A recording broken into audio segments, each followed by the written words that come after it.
While babysitting, I asked my sister, "When does Mom get out of the hospital?" She said, "She's not sick. I've been poisoning her for the inheritance."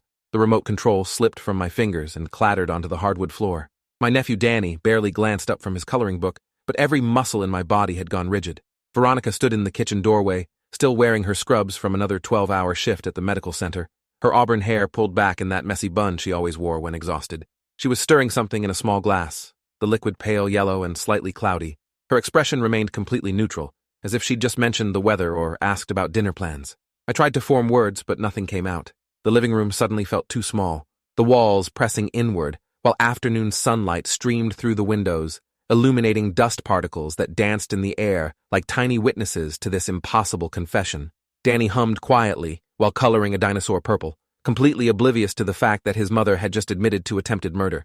The sound of his innocent humming mixed with the gentle clink of Veronica's spoon against glass created this surreal soundtrack to the most horrifying moment of my life. Mom had been in St. Mary's Hospital for 3 weeks with what doctors called mysterious organ failure. Her kidneys were shutting down, her liver showed signs of severe damage, and her neurological function was deteriorating rapidly. The specialists couldn't identify the cause despite running every test imaginable. They'd mentioned possible autoimmune disorder, rare genetic condition, or environmental toxin exposure. I'd spent countless hours in that sterile waiting room, holding Mom's hand while she drifted in and out of consciousness, watching machines monitor her failing body. Veronica walked closer, still stirring whatever was in that glass. The afternoon light caught her face, and I could see she wasn't joking. No twisted smile, no indication this was some sick attempt at dark humor. Her green eyes held the same calm focus I'd seen when she worked with patients, the professional detachment she'd developed after 15 years as an emergency room nurse. She'd always been the responsible one, the daughter who stayed local, who checked on Mom twice a week, who managed her medications and doctor appointments. Everyone in our family called Veronica the Angel of Mercy. Danny finished coloring his dinosaur and held it up proudly. "Uncle Marcus, look what I made." The name Marcus felt foreign in this moment, like someone else's identity I was borrowing. I forced a smile and told him it was beautiful, my voice sounding hollow and distant. He beamed and went back to his coloring book, selecting a bright red crayon for what appeared to be a volcano. Veronica sat down across from me, placing the glass on the coffee table between us. The liquid inside caught the light, and I could see tiny particles suspended in it, like sediment that hadn't quite dissolved. "Ricin," she said quietly, following my gaze to the glass. "Extracted from castor beans. Completely undetectable in standard toxicology screens unless you know exactly what to look for." Her voice remained steady, clinical, like she was explaining a medical procedure to a colleague. "The symptoms mimic organ failure perfectly. Progressive kidney damage, liver dysfunction, neurological decline. Most doctors would never suspect poisoning, especially when the patient has no known enemies and a loving daughter who brings homemade meals to the hospital every day." My phone sat on the side table, just 3 feet away, but it felt impossibly distant. Should I call the police? The hospital? How do you report your sister for poisoning your mother when your 4-year-old nephew is sitting right there, completely innocent and vulnerable? Danny was humming again, this time some tune from a cartoon, while carefully staying inside the lines of his coloring book. The normalcy of his presence made everything feel more surreal, like I was having some kind of breakdown and imagining this entire conversation. Veronica reached into her purse and pulled out a small vial filled with clear liquid. "This is the antidote. Well, not exactly an antidote, but a chelation therapy compound that can help flush the ricin from her system if administered within the next 6 hours." She set it next to the glass of poison, creating this impossible choice laid out on my coffee table. Mom's been getting progressively smaller doses over the past month. I wanted it to look natural, like a slow decline rather than sudden poisoning, but she's stronger than I expected. Her body keeps fighting. The casual way she discussed our mother's murder attempt made my stomach churn. This was the same sister who'd cried at every family funeral, who'd spent her own money buying Christmas presents for underprivileged kids at the hospital, who'd worked double shifts to help pay for Dad's cancer treatment 5 years ago. The cognitive dissonance was overwhelming. Either Veronica had suffered some kind of psychotic break, or I'd never really known her at all. Both possibilities terrified me in different ways. "Why?" The word came out as barely a whisper. Danny looked up from his coloring, concerned by the change in my voice, but I gestured for him to keep working on his picture. He shrugged and went back to carefully coloring a tree green, tongue poking out slightly in concentration. The innocence of that gesture, surrounded by this conversation about murder and antidotes, created a jarring juxtaposition that made everything feel like a nightmare I couldn't wake up from. Veronica leaned back in her chair, finally showing some emotion. Her professional mask cracked slightly, revealing exhaustion and something that might have been guilt. "Mom's been talking about changing her will. She wants to leave everything to that new church she joined, the one with the young pastor who visits her every week." Her voice turned bitter. Pastor Williams convinced her that earthly possessions are keeping her from spiritual growth. She's planning to donate the house, the land, Dad's life insurance money, everything to his ministry. The inheritance. Of course, it came down to money. Our family's small farm was worth nearly $2 million due to urban sprawl creeping into the county. The property Dad had bought for $30,000 in 1975 now sat on prime development land. Mom had always said she'd divide everything equally between Veronica and me, but she'd become increasingly religious after Dad's death, especially after discovering this new church that made her feel needed and important. Pastor Williams was young, charismatic, and had a talent for making widows feel special. Danny finished his tree and started working on the grass, pressing the green crayon hard against the paper. "Mommy, when is Grandma coming home?" he asked, without looking up. The question hung in the air like a loaded gun. Veronica's jaw tightened, and for the first time since this conversation started, she looked uncomfortable. "How do you explain to a 4-year-old that Grandma might not come home because Mommy has been slowly killing her for money?" "Soon, baby," Veronica said softly. "Grandma just needs to get better first." The lie came so easily, delivered with the same gentle tone she used when reassuring Danny about monsters under his bed. But this monster was real, sitting right across from me, wearing scrubs and looking like the devoted daughter everyone believed she was. The duality was staggering. She could shift between cold-blooded killer and loving mother in seconds, compartmentalizing these different aspects of her personality with frightening efficiency. I looked at the antidote sitting on my coffee table. 6 hours. That's all the time Mom had left unless I acted. But what action could I take that wouldn't destroy Danny's life? If I called the police, his mother would be arrested for attempted murder. He'd go into the foster system or live with relatives who'd always know his mom was a killer. If I said nothing, our mother would die, and Veronica would inherit everything she'd murdered for. Either choice would create casualties. "The timing is perfect," Veronica continued, seemingly unaware of my internal crisis. "Mom's been in the hospital for 3 weeks. The doctors are expecting her condition to worsen. When she passes, it'll be sad, but not suspicious. A middle-aged woman with organ failure succumbing to mysterious illness. I'll be the grieving daughter who did everything possible to save her. The entire hospital staff will testify to my dedication, all those late nights I spent by her bedside." She was right. Veronica had played her role perfectly. Every nurse at St. Mary's knew her as the daughter who brought homemade soup, who read to her mother, who slept in the uncomfortable hospital chair rather than go home. They'd seen her cry when the doctors delivered bad news, watched her coordinate care with different specialists, observed her gentle bedside manner. No one would ever suspect that the same hands providing comfort were also administering poison. Danny held up another finished page, this one showing a family of stick figures standing in front of a house. "That's me and Mommy and Uncle Marcus and Grandma," he explained proudly. The drawing was sweet and innocent, the kind of artwork that gets hung on refrigerators and treasured for years. But knowing what I now knew about his mother made the image feel ominous. The grandma figure stood slightly apart from the others, and I wondered if that was intentional or just the artistic choice of a 4-year-old. My hands were shaking as I reached for the antidote. The vial was warm from being in Veronica's purse, and I could feel the weight of the liquid inside. This small container held our mother's life, the difference between her dying tonight and potentially recovering. But using it meant confronting Veronica, meant exposing Danny to the truth about his mother, meant destroying our family in a completely different way. The choice felt impossible, like being asked to choose which limb to amputate. "You don't understand the full situation," Veronica said, noticing my movement toward the antidote. Her voice took on a harder edge, the professional mask slipping further. "Mom's church isn't just taking her money. Pastor Williams has been filling her head with ideas about Danny. She thinks I'm raising him wrong, that he needs more male influence and Christian discipline. She's been talking about seeking custody, claiming I'm an unfit mother because I work too much and don't take him to church regularly." The custody threat added another layer to this nightmare. Not only was Veronica potentially losing her inheritance, but she was also facing the possibility of losing her son. Mom had mentioned her concerns about Danny's upbringing, how she thought he needed more structure and religious education. I dismissed it as typical grandmother worry, not realizing it had escalated to legal threats. The desperation in Veronica's voice suggested this wasn't just about money anymore. It was about preserving her role as Danny's mother. "She hired a lawyer," Veronica continued, "filed preliminary paperwork claiming I'm negligent because Danny gets sick too often, because I let him watch inappropriate television, because I don't discipline him properly. The lawyer told her that with her financial resources and church support, she had a good chance of winning at least partial custody. Danny would spend summers with her, maybe even school years once he's older." I thought about Danny's frequent illnesses, the ear infections and stomach bugs that seemed to happen more often than normal for a child his age. Veronica always had explanations: daycare germs, seasonal allergies, normal childhood immune system development. But now I wondered if there was another cause, if the same hands that poisoned our mother had been experimenting on her son. The thought made me sick, but it would explain so much. The frequent doctor visits, Veronica's detailed knowledge of symptoms, her access to medications and medical supplies. Danny finished another page and stood up, stretching his small body. "I'm hungry, Uncle Marcus. Can we have snacks?" The request was so normal, so beautifully mundane, that it almost broke me. Here was this innocent child asking for goldfish crackers or apple slices, while his mother and I discussed murder and custody battles and family destruction. I wanted to scoop him up and run, take him somewhere safe where 4-year-olds worried about cartoon characters and playground games instead of adult horrors. "In a minute, buddy," I said, my voice still shaky. "Let Mommy and I finish talking first." He nodded and went back to coloring, apparently satisfied with that answer.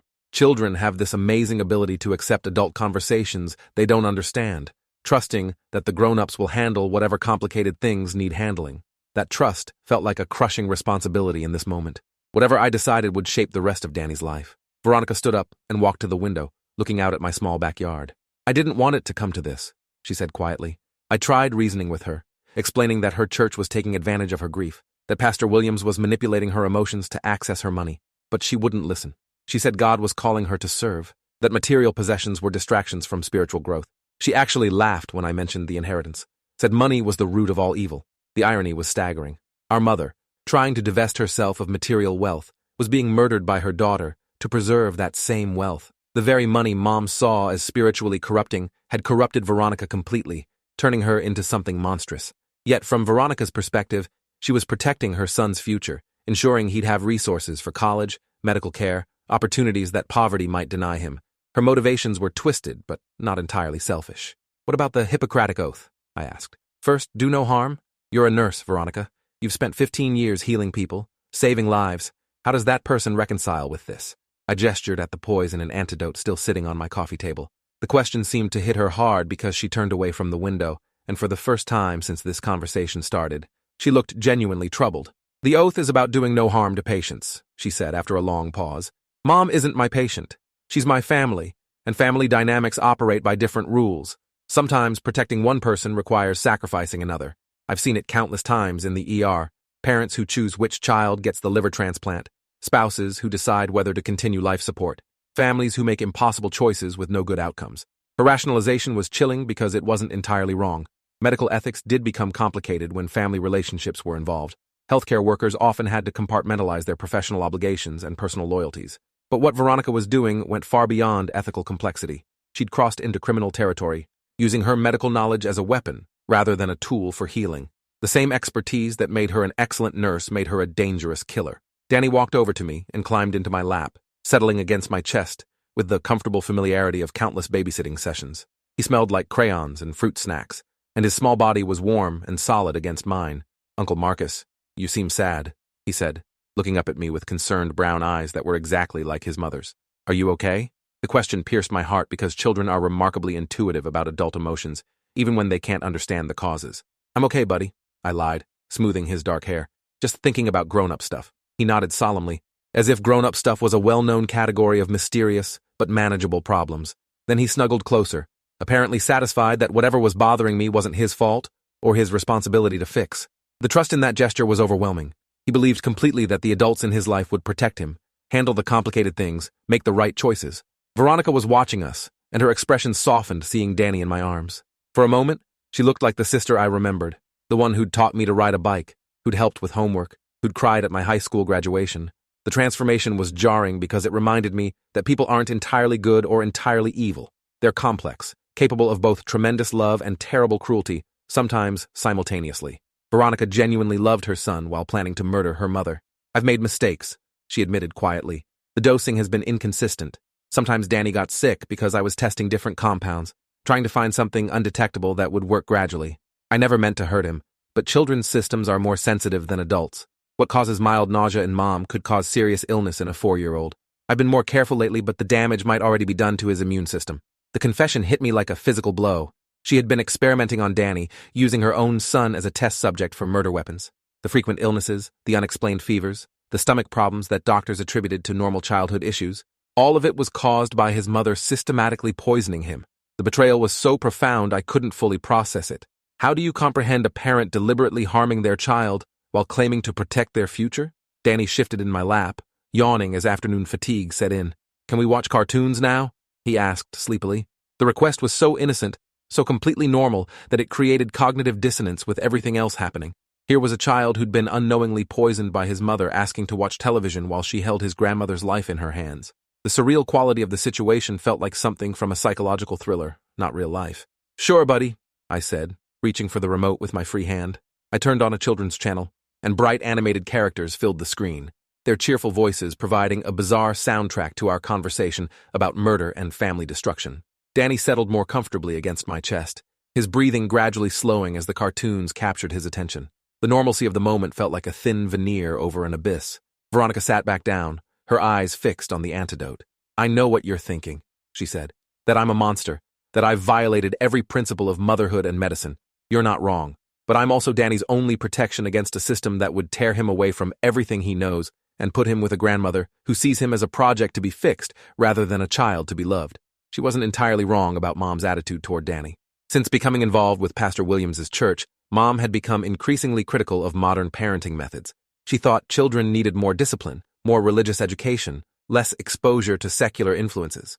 Her generation believed in strict authority structures and conformity to traditional roles. Danny, with his creativity and sensitivity, wouldn't thrive in that environment.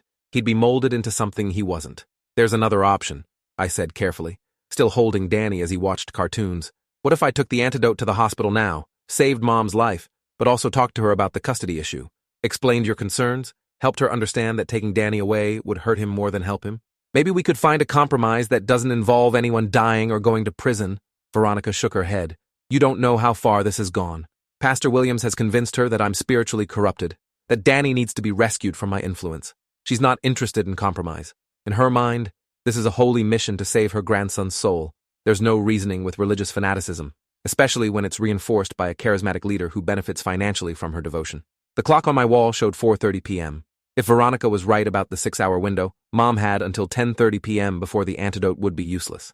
But hospitals had evening visiting hours until 8 p.m., which meant I could get the antidote to her by then, if I decided to act. The time pressure was intentional, I realized. Veronica had calculated this conversation carefully, giving me just enough time to make a choice, but not enough to overthink it or find alternative solutions. Danny had fallen asleep in my lap, his small body completely relaxed and trusting. His breathing was steady and peaceful, and one small hand clutched my shirt. Looking at him, I understood Veronica's desperation more clearly. This innocent child had already been harmed by her choices, but he was also the motivation behind them. She was trying to protect his future, even while destroying his present. The tragedy was that her methods had made the situation worse, not better. "What happens if I choose to save Mom?" I asked quietly, not wanting to wake Danny. "You've already confessed to attempted murder. I can't pretend this conversation never happened. But I also can't destroy Danny's life by reporting his mother to police. So what's the endgame here? How does this resolve without catastrophic damage to everyone involved?" Veronica considered the question seriously, her medical training evident in how she approached complex problems. "If Mom recovers, she'll continue with the custody proceedings. She has financial resources and community support. I have a demanding job and a history of Danny's frequent illnesses that could be twisted into evidence of neglect. The custody battle would be brutal and expensive, probably lasting years. Danny would be caught in the middle, psychologically damaged by the conflict." She was painting a grim picture, but it wasn't necessarily inaccurate. Family court proceedings could indeed be traumatic for children, especially when grandparents challenged parental fitness. The legal system often prioritized stability and resources over emotional bonds, and Mom's financial advantage would be significant. Danny could end up in a situation where his primary caregiver was someone who saw him as a spiritual project rather than a beloved grandson. "But if Mom dies," Veronica continued, "the custody threat disappears. Danny inherits financial security through me, and we can build a life without constant fear of legal interference. Yes, I'll carry the guilt forever, but Danny will be safe and loved. Sometimes protecting someone you love requires making terrible choices and living with the consequences." The utilitarian logic was seductive but horrifying. One death to prevent years of family destruction and childhood trauma. From a purely analytical perspective, Veronica's argument had merit. But murder was murder, regardless of the rationalization. And Danny was already damaged by her choices, his immune system compromised by experimental poisoning, his psychological development affected by his mother's deception and manipulation.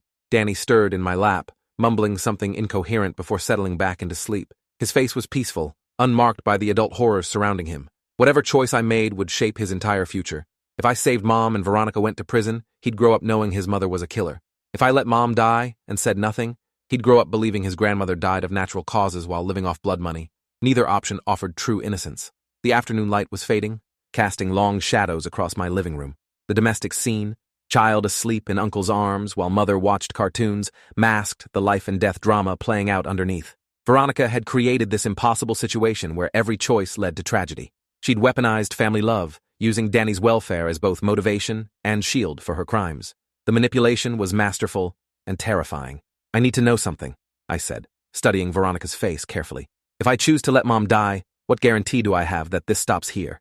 That you won't decide Danny's teachers are too influential, or his friends' parents are problematic, or some future threat requires similar solutions?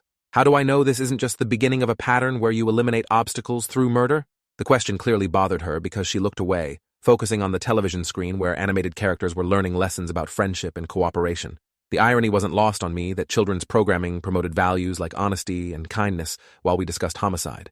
Danny absorbed these messages unconsciously while sleeping, his developing moral framework shaped by shows that emphasized treating others with respect and solving problems peacefully. "This is different," Veronica finally said. Mom's threat was existential, immediate, and legal. She had the power to actually take Danny away from me. Future problems would be handled through normal means, talking to teachers, changing schools if necessary, monitoring friendships appropriately. "I'm not a serial killer, Marcus. I'm a mother protecting her child from a specific, imminent threat that couldn't be resolved any other way." But that's what every killer probably told themselves, that their circumstances were unique, their victim deserving, their methods justified by extraordinary conditions. Veronica had already crossed the line from healer to killer, from mother to child abuser. She'd proven capable of systematic deception, long-term planning, and callous disregard for collateral damage. What other imminent threats might she identify in the future? Danny's breathing changed, becoming lighter as he began to wake up. His eyes opened slowly, unfocused at first, then finding my face and smiling with sleepy contentment. "Did I miss the good part?" he asked, looking at the television where characters were solving some cartoon crisis through teamwork and communication.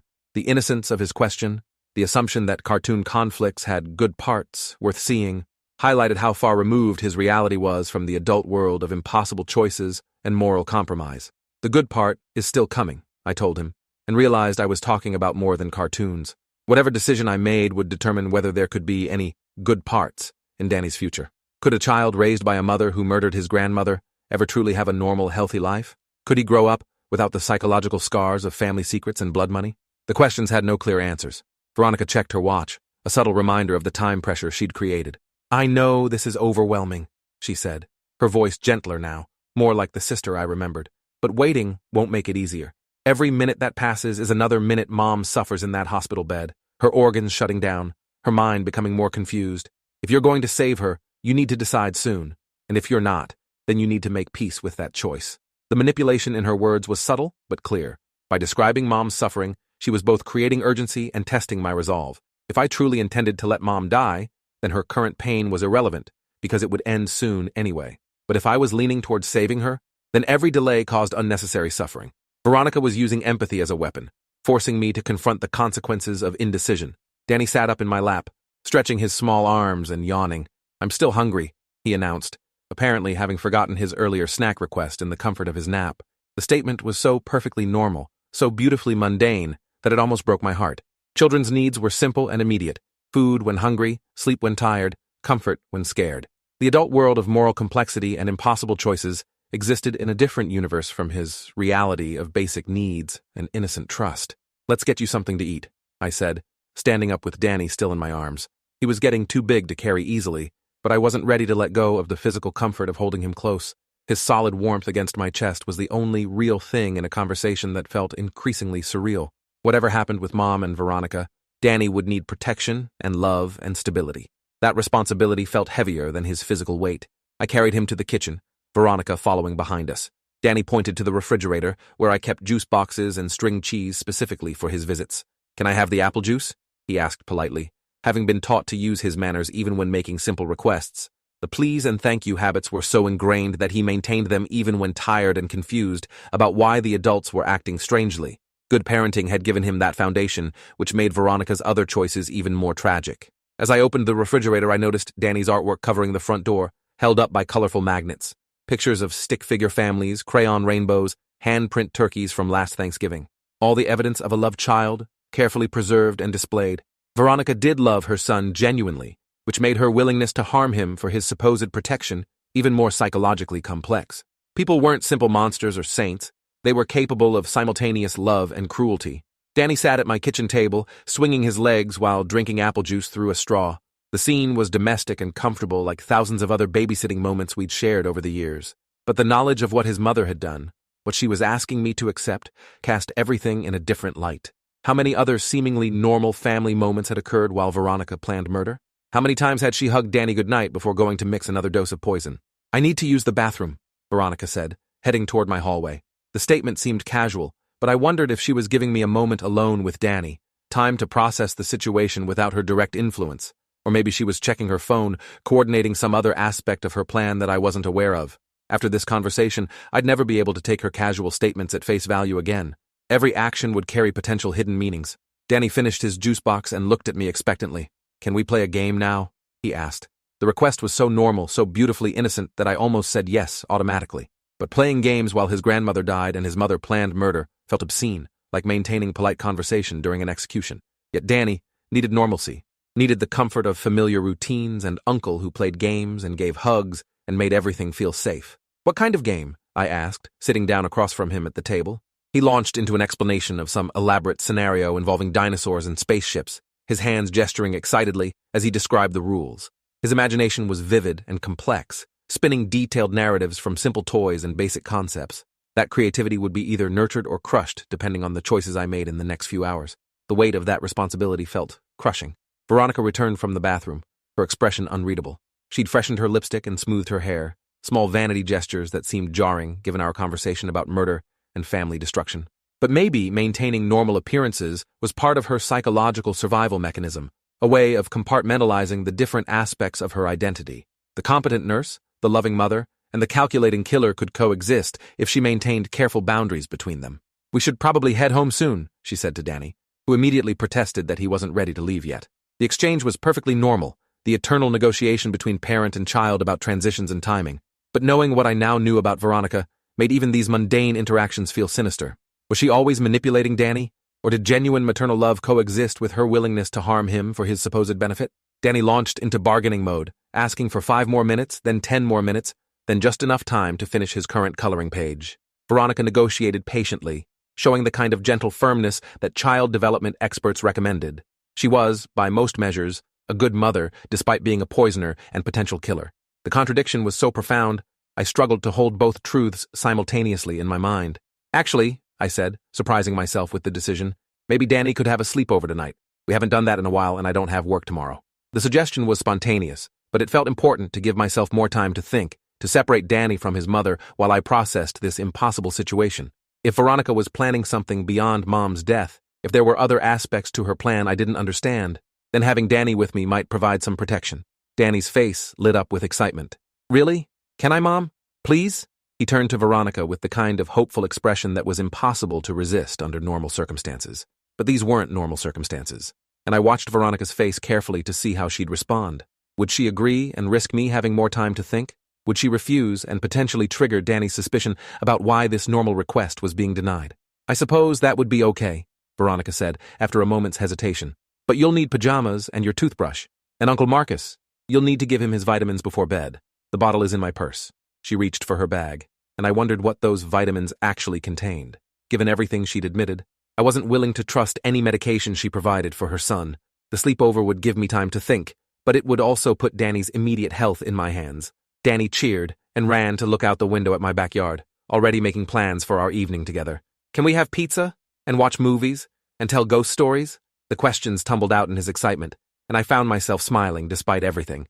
His joy was infectious, a reminder that children could find happiness in simple things like sleepovers and pizza dinners. Whatever choices I made, I wanted to preserve that capacity for innocent pleasure as much as possible. Veronica handed me a small bottle of what looked like standard children's vitamins, but I palmed it without really looking, planning to research the contents later. "Just one at bedtime," she said. "He's been fighting off a cold, so his immune system needs the extra support."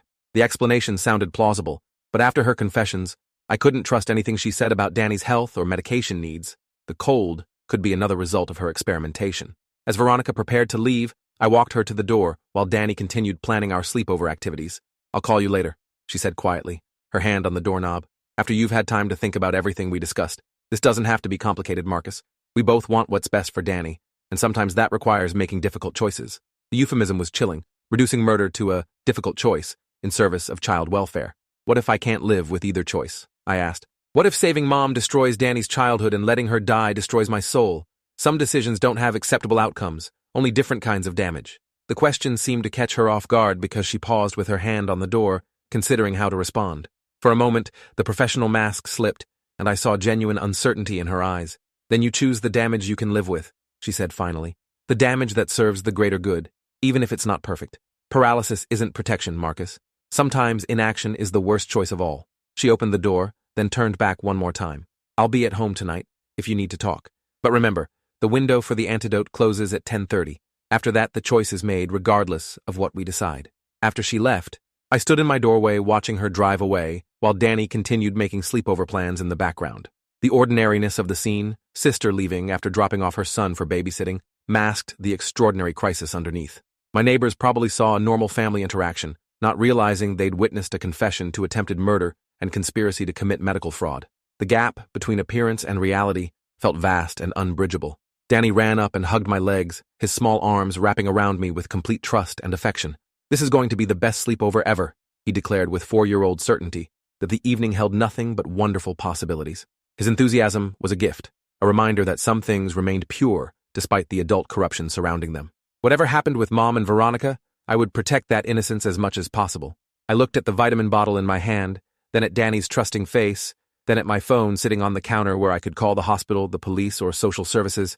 Each option led to different forms of damage and different kinds of survival. Veronica was right that paralysis wasn't protection, but she was wrong about the binary nature of the choice. There had to be a third option, some way to save Mom without destroying Danny, some path through this crisis that didn't require sacrificing one person to protect another. The afternoon was fading into evening, and somewhere across town our mother lay in a hospital bed while her organs slowly failed from poison her daughter had administered. In 6 hours, the antidote would be useless, and she would die unless I acted. But action meant consequences I couldn't fully predict or control. The weight of choice felt heavier than anything I'd ever carried, more complex than any decision I'd ever faced. Whatever I decided would reshape not just our family, but the very concept of justice, mercy, and protection. Danny tugged on my shirt, bringing me back to the present moment. Uncle Marcus, can we order pizza now? I'm really hungry, and I want pepperoni and cheese, but not those little green things. His priorities were beautifully simple, focused on immediate needs and preferences rather than moral complexity and impossible choices. That clarity was exactly what I needed to remember as I faced the hardest decision of my life. Sometimes the right choice wasn't about complex ethical calculations, but about protecting the innocent, no matter the cost to yourself. I picked up my phone and dialed 911. When the dispatcher answered, I took a deep breath and said the words that would change everything. I need to report an attempted murder. My sister has been poisoning our mother, and I have evidence. Danny looked up at me with curious eyes, not understanding the significance, but trusting that Uncle Marcus was handling grown-up business that would somehow result in pizza and cartoons and bedtime stories. That trust was the only compass I needed to navigate the darkness ahead. Comment your thoughts below. I love to read your comments.